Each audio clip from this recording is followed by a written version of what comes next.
ওয়ালাইকুম সালাম। ওয়ালাইকুম সালাম। সঠিক দলিল চাই কিয়ামে। আচ্ছা, তারপরে মিলাদুন নবী সঠিক দলিল, শবে বরাতের হালুয়া রুটা কি সঠিক দলিল? হাদিস ও কোরআনের ব্যাখ্যা। সুবহানাল্লাহ। এক নাম্বার আমাকে এখানে লিখেছে যে কিয়াম সম্পর্কে সঠিক দলিল চাই। আচ্ছা ভাই, প্রশ্নের উত্তর দিব না বাদ দিব? দিব দিব। দেখেন, একটু আপনারা ভালো করে শুনুন, কেউ কোনো কথা বলবেন না, আমি যেটা বলছি এটা ভালো করে শুনুন।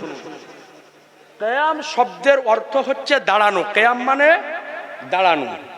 নামাজে আমরা যে কিয়ামটা করি, এই কিয়ামটা করা হচ্ছে ফরজ। কি ফরজ? এবার আমরা সাধারণত কিয়াম মানে বুঝি যে নাবির জন্য দাঁড়িয়ে এনাবি সালাম আলাইকা পড়া, এটাই তো বুঝি আমরা। এটা মানে হচ্ছে কিয়াম। আমি আপনাদেরকে প্রথমেই বলেছি যে সারা পৃথিবীতে যত সম্মানীয় ব্যক্তি আছে, তার চাইতে সবচাইতে সম্মানীয় ব্যক্তি হচ্ছেন আমার নবী। তো নবীকে যে সালাম দিতে হবে, এ কথা আল্লাহর কালাম কোরআন শরীফে লেখা আছে। বলেন সুবহানাল্লাহ। সূরা 22 নম্বর পারা, সূরা আহজাব, আয়াত নাম্বার 56, আল্লাহ বলেন সাল্লু ইয়া আইয়ুহাল্লাযীনা আমানু সাল্লু আলাইহি ওয়া সাল্লিমু তাসলিমা। হে ঈমানদারগণ, তোমরা নবীর ওপরে দরুদ পড়ো এবং শ্রদ্ধার সহিত সালাম পাঠ করো। কিসের সহিত? শ্রদ্ধার সহিত। এবার আপনার এখানে জ্ঞানীগুণী মানুষ আছেন, একটা মানুষকে বসে থেকে শ্রদ্ধা করা হয় না দাঁড়িয়ে থেকে করা হয়? সবাই কিন্তু বললেন না, দাঁড়িয়ে থেকে করা হয়। এখন সালাম পড়ার কথা কোরআনে এসেছে, সাল্লু আলাইহি ওয়া সাল্লিমু তাসলিমা, যে তোমরা শ্রদ্ধার সহিত সালাম পাঠ করো। এখন যদি আপনি বলেন যে আমি নবীকে সালাম দিব বসে বসে, দাঁড়িয়ে দিব না, তো আপনি বসেই দেন, আপনি বসাই দেন, কোনো অসুবিধা নেই, আপনি বসাই দেন, কোনো প্রবলেম নেই আপনার। কিন্তু কেউ যদি দাঁড়াতে চায় যে নাবিকে আমি দাঁড়িয়ে সালাম করব, নাবির প্রতি দাঁড়িয়ে কিয়াম করব, তো তাহলে তাকে বাধা দিবেন না। তার কারণ হচ্ছে এতে আমার নাবির মর্যাদা কমে না বাড়ে? তাহলে নবীর মর্যাদা আমরা কমানোর দিকে না বাড়ানোর দিকে? তাহলে যেহেতু আমরা বাড়ানোর দিকে, তাহলে কিয়ামে নবীর সম্মান বাড়লে কিয়াম করতে হবে না? হবে না? হবে। এবার আরেকটা দলিল আপনাকে দিয়ে দিই, ছোট ছোট করে উত্তরগুলা দিব, যে সাহাবায়ে কেরাম নবীর জন্য দাঁড়িয়েছেন না দাঁড়িয়েননি, এটা জানার দরকার আছে না নাই? আছে। মেশকাত শরীফ 2য় খণ্ড, পৃষ্ঠা নাম্বার 403 লিখেলেন। বাড়িতে যদি জামিয়া আশরাফিয়ার মেশকাত যদি থাকে, অরিজিনাল মেশকাত, তো আপনি মিনিয়ে নেবেন 403 পেজের একেবারে শেষের দিকে হাদিসটি আছে। হাদিস বর্ণনা করতেছেন হযরতে আবু হুরায়রা রাদিয়াল্লাহু তাআলা আনহু।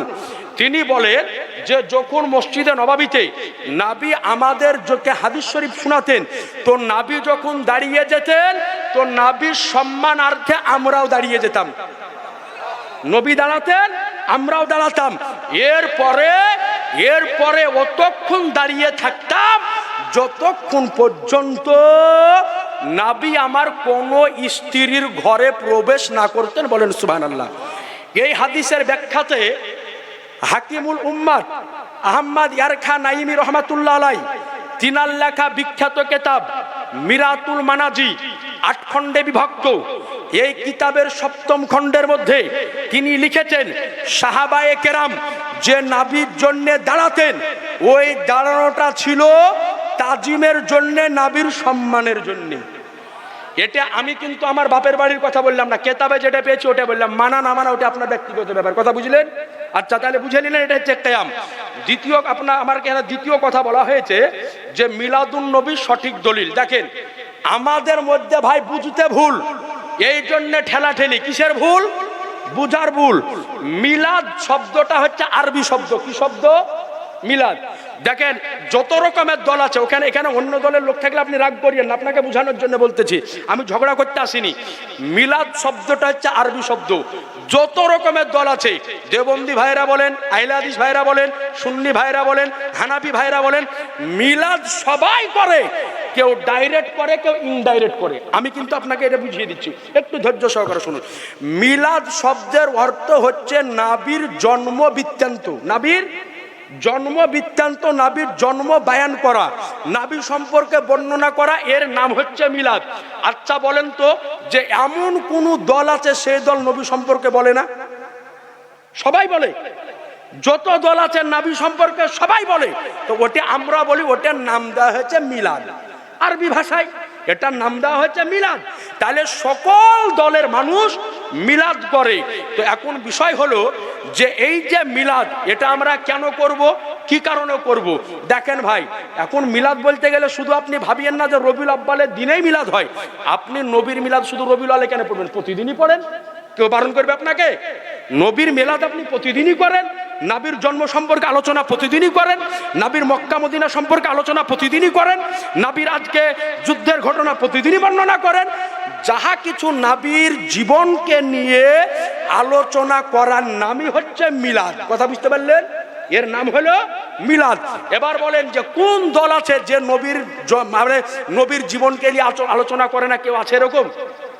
জোরে বলেন না। তাইলে হিসাব মোতাবিক বা মিলাদ সবাই করে, কেউ ডাইরেক্ট কেউ ইনডাইরেক্ট। কথা বুঝতে মনে পারেননি? কথা বুঝা গেল? এবার আসুন একটা দলিল আপনাকে দিই যে নবীর সম্পর্কে কোরআন শরীফে এক নয় দুই নয় একাধিক জায়গাতে আল্লাহ রব্বুল আলামিন আজকে নবী সম্পর্কে, নবীর হাত সম্পর্কে, নবীর পা সম্পর্কে, নবীর সিনা সম্পর্কে, নবীর চেহারা সম্পর্কে, নবীর চোখ মুবারক সম্পর্কে একাধিক জায়গাতে আল্লাহ আলোচনা করেছেন, আল্লাহ কোরআনে বলেছেন। তাহলে ওই কথাগুলাকে মিলাদের মাধ্যম দিয়ে আমরা যদি বলি তো কোনো দোষ হবে ভাই? কোনো দোষ হবে? নবীর মিলাদ সম্পর্কে আলোচনা শুনে আপনার মনে যদি আপনি যদি হেদায়াত পান, আপনার মনে যদি নবীর মহাব্বত বাড়ে, তো মিলাদ সম্পর্কে আলোচনা করা ভুল হবে কি? আপনারা বিচার করেন, ভুল হবে? এবার আসুন, নবীর যে মিলাদ শরীফ আমরা পালন করি, যে নবীর আমরা যে মিলাদ করি, অর্থাৎ ঈদে মিলাদুন নবী যেটা আমরা করি, এটা আমরা 12 রবিউল আউয়ালের দিন করি। তো কেন করি? নবীও করেছেন। মিশকাত শরীফ প্রথম খণ্ড 179 পেজের মধ্যে হাদিস, হযরতে কাতাদা রাদিয়াল্লাহু আনহু বলেন যে নবী আমার প্রত্যেক সোমবার করে রোজা রাখতেন। সুবহানাল্লাহ বলেন। নবী আমার প্রত্যেক সোমবার করে রোজা রাখতেন। তো নবীকে জিজ্ঞাসা করা হলে, ইয়া রাসূলুল্লাহ আপনি প্রতি সোমবার রোজা কেন রাখেন? তো নবী আমার বললেন যে এই জন্য রোজা রাখি, তার কারণ হলো এই দিনে আমার জন্ম হয়েছে। তাহলে মিয়া, আমি আপনি বছরে একদিন পালন করি, আর নবী আমার প্রতি সপ্তাহে পালন করতেন।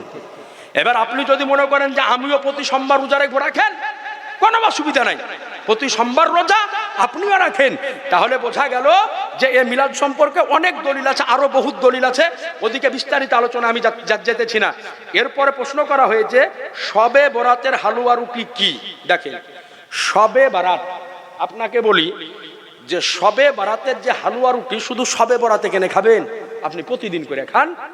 হালুয়া রুটি একটা হালাল খাবার, প্রতিদিন খান, শবে বরাতে খান, শবে কদরে খান, রোজাতে খান, আপনার ঈদে খান, মিলাদ বকরা ঈদে খান, প্রতিদিন হালুয়া রুটি করে খান। আপনাকে কেউ কথা বলেছে যে শবে বরাতি খান, অন্যদিন খান না? কেউ বলেছে? কেউ বলেছে? আপনি প্রতিদিন হালুয়া রুটি খান। হালুয়া রুটি একটা হালাল খাবার। যেমন আপনি ঈদের দিন, বকরা ঈদের দিন বাড়িতে ভালো মন্দ খাবার করেন না, ওই খাবার অন্যান্য দিন খান না? তো হালাল খাবার আপনি প্রতিদিন খান, শবে বরাতের দিনও আপনি করেন, করে নিজে খান, অপরকে খাওয়ান। মিশকাতের হাদিস, নবী আমার বলেন যে পৃথিবীর বুকে কয়েকটা ভালো কাজ আছে, তার মধ্যে একটা ভালো কাজ হলো যে মানুষকে সালাম দেওয়া, আর দ্বিতীয় ভালো কাজ হচ্ছে মানুষকে দাওয়াত করে খাওয়ানো। সুবহানাল্লাহ বলেন। তো শবে বরাতের দিন নিজে খান, অপরকে খাওয়ান, অন্য দিন করেন নিজে খান, অপরকে খাওয়ান। হালুয়া রুটিতে কিসের বাধা? কোনো বাধা নাই, হালুয়া রুটি খান। সহিহ বুখারীর 2য় খণ্ডে হাদিস এসেছে, আম্মাজান আয়েশা সিদ্দিকা রাদিয়াল্লাহু আনহা বলেন যে নবী আমার, আয়েশা সিদ্দিকা রাদিয়াল্লাহু আনহা বলেন যে নবী আমার বলেন ইউহিব্বুল হালুয়া ওয়াল আসাল, যে নবী আমার হালুয়া এবং মধু খেতে পছন্দ করতেন। এখন যদি আপনি বলেন যে হালুয়া শব্দের মানে মিষ্টি জাতীয় খাবার, তো হালুয়া আপনারা এখানে খেয়েছেন না অনেকে? না খাননি? আরে শবে বরাতে শুধু খাবেন কেন? অন্যদিন তো খেয়েছেন। আচ্ছা বলেন তো, হালুয়া তিতো হয়, ঝাল হয়, টক হয়, কেমন হয়? মিষ্টি হয়। তো যদি হালুয়া মানে যদি মিষ্টি খাবার হয়, তো হালুয়া মিষ্টি খাবার, আপনি প্রতিদিন খান। নবীর আমার পছন্দনীয় খাবার, প্রতিদিন খান। কথা ক্লিয়ার? তো হালুয়া শুধু শবে বরাত এই দিনে খাবেন তা না, আপনি প্রতিদিন খান, শবে বরাতের দিনে খান। তবে ভাইয়ের আমার, কেউ এগুলাকে বেদাত শিরিকের ফতোয়া দিবেন না। যেমন আপনাকে আমি একটা কথা বলি, শ্রদ্ধার সহিত বলতেছি, ভালোবাসার সহিত বলতেছি, শবে বরাতের যে রাত, এটাকে ফার্সি ভাষা, শবে বরাত শব্দটা ফার্সি। তো যেহেতু ফার্সি, এটা কোরআন হাদিসে পাবেন না, এর আরবি আপনাকে খুঁজতে হবে। এর আরবি থেকে বলা হয় লাইলাতুম নিসফে মিন শাবান, যে শাবান চাঁদের অর্ধ তারিখ, অর্থাৎ 14 তারিখের দিবাগত রাত্রিকে বলা হয় আমাদের ভাষায় শবে বরাতের রাত্রি। হাদিসের ভাষায় এসেছে লাইলাতুম নিসফে মিন শাবান। এই রাত্রিতে মায়েরা আপনার রোজা রাখে, এই দিনে রোজা রাখে, রাত্রিতে আপনারা হয়তো অনেকে ইবাদত করেন কি করেন না, নামাজ পড়েন, দিনে রোজা রাখেন। তো একটা কথা শুনে আমার মনের মধ্যে খুব ব্যথা পেল। গত পরশুদিন থেকে জিনিসটা নিয়ে খুব ভাইরাল হচ্ছে। বাংলাদেশের একজন শায়েখ, মনে হয় উনি আহলে হাদিস মতাবলম্বীর ব্যক্তি। তো উনি একটা কথা বলেছেন, এখানে অনেক বুজুর্গ ব্যক্তি আছেন, কথাটা আপনাকে আমি বলতেছি যে উনি বলতে চাইছেন যে শবে বরাতের রাত্রিতে মসজিদে না কাটিয়ে বেশ্যাখানাতে রাত কাটানো উত্তম। নাউজুবিল্লাহ বলবেন না? বলেন ভাই, এরকম কোন এই আমার মোবাইলে লোড করা আছে, এই কথাটা কোনো একজন মুসলমানের মুখের ভাষা হতে পারে? আপনাদেরকে বিচার দিলাম, বলেন ভাই, মুসলমান মসজিদে যাবে না তো কোথায় যাবে? আপনি শুধু শবে বরাতের রাত্রে যাবেন কেন? আপনি প্রতিদিন মসজিদে যান, আপনাকে তো আহ্বান করছে, আসুন ভাই মসজিদে, আপনি প্রতিদিন আসুন।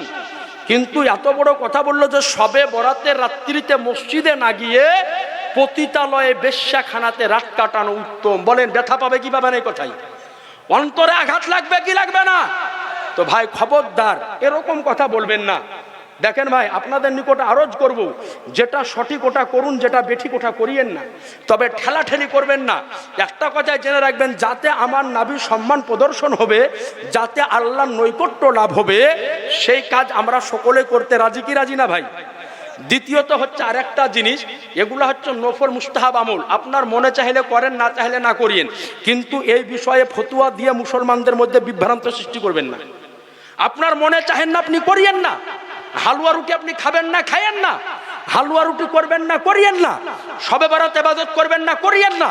মিলাদ কিয়াম করবেন না, করিয়েন না।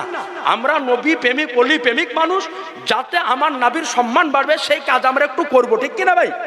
আমরা করব। তো আপনার যদি মনে চায় যে নবীর সম্মান আমিও করব, তো আপনিও করিয়েন।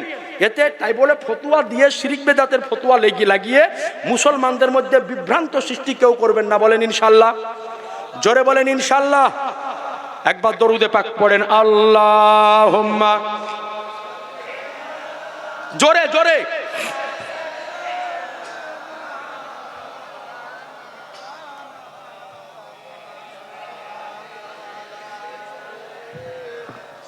আমার সময় শেষ, করে দিব। সাল্লাল্লাহু তাআলা আলাইহি সাল্লাম। তো আজি জানা মুহতারাম, আপনাদের নিকটে শেষ পর্যন্ত আমি আরজ করব, খবরদার ঠেলাঠেলি বন্ধ করবেন। দেশের অবস্থা খারাপ, জেনে রাখবেন যে এখন বর্তমানে মুসলমানদের উপরে আক্রমণ বারবার আসতেছে। আর আমরা একটাই কথা বলি যে যখন ধর্মের উপরে, ধর্ম কিন্তু আমাদের সবার, ঠিক কিনা ভাই? ইসলাম কারো আলাদা কি? আমাদের সবার। কোরআন কারো আলাদা কি? নবী কারো আলাদা কি? যখন ইসলাম, নবী এবং ধর্মের ওপরে আঘাত আসবে, তখন কোনো দলাদলি নাই, তখন আমরা সব এক ময়দানে নামতে হবে। কথা মনে বুঝাইতে পারিনি? শেষে একটা কথা আপনাকে আমি বলে দিব 5 মিনিটের মধ্যে, শুনবেন তো? 5 মিনিট, যে আমাদেরকে আজ ঐক্য করার একান্ত দরকার।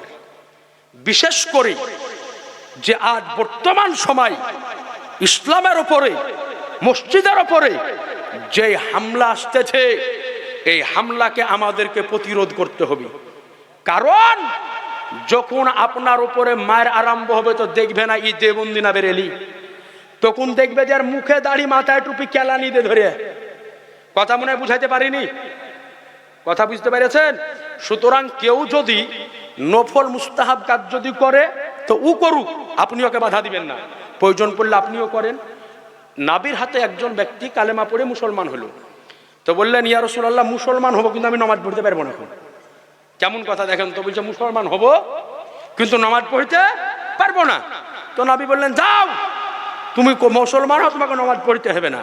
তুই বেচারা নামাজ পড়ে না, লুক করে বসে থাকে, নামাজের সময় হয় সব সাহাবীরা নামাজ পড়তে চলে যায়। ওকে আর একলাই ভালো লাগবে? ওকে কিন্তু আর একলাই ভালো লাগে না। সাহাবীদের নামাজ আমার আপনার মতন না যে আল্লাহ শ্রদ্ধা মেরে দিয়ে ফেলিয়ানু। সাহাবীদের নামাজ এরকম ছিল নাকি? উনাদের দীর্ঘস্থায়ী, দীর্ঘক্ষণ ধরে মহাব্বতের সহিত নামাজ আদায় করতেন। তো ও এবার নামাজ পড়তে যায় না, একাই ঘরে বসে থাকে। ওকে আর ভালো লাগে না যে সব সাহাবীরা নামাজে চলে যায়, একলাই ভালো লাগে। তখন নবীকে যে বললেন, ইয়া রাসূলুল্লাহ, সব সাহাবীরা নামাজে চলে যায়, আমাকে ভালো লাগছে না, কাল থেকে আমিও নামাজ পড়বো।